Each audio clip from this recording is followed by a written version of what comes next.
జై శ్రీరామ్. గీతామూర్తి టాక్స్కి స్వాగతం సుస్వాగతం.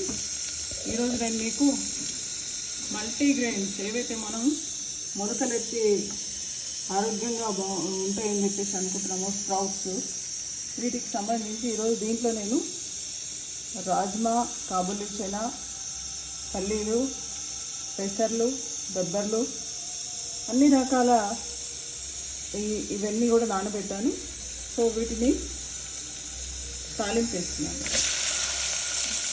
ఇది మీకు బ్రేక్ఫాస్ట్ కానీ లేకపోతే సాయంత్రం పూట కొంచెం అలసిపోయినప్పుడు ఏదైనా తినాలనిపించినప్పుడు తినడం కానీ, నిమ్మకాయ వెండుకొని మామూలుగా కూడా తినొచ్చు, కానీ ఇట్లా చేసుకోవడం వల్ల ఇంకా రుచిగా ఉంటుంది. మీరు ఇది చాలా మంచిది ఆరోగ్యానికి. వీలైతే రెగ్యులర్గా తినే అలవాటు చేసుకుంటే ఇంకా మంచిది.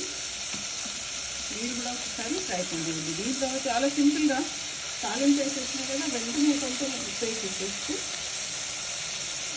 ఈ విత్తనాలకన్నింటికి కూడా పడుతుందన్నమాట.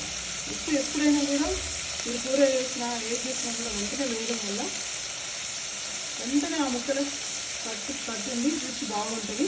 సో కొంచెం మిరపకాయలు వేసినా కూడా కొంచెం కారం వేస్తున్నాను.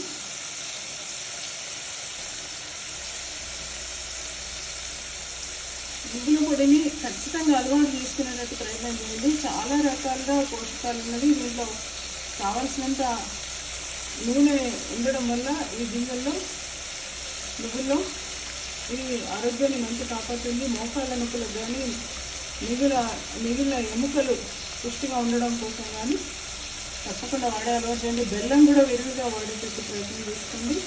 బెల్లంలో ఐరన్ ఉంటుంది మనకు తెలుసు. అంటే చాలా సింపుల్. దీన్ని కొంచెం మగ్గనిస్తే సరిపోతుంది. మీరు ఇది చపాతీకి కానీ అన్నంలో కానీ తినచ్చు, ఊరికే కూడా తినచ్చు.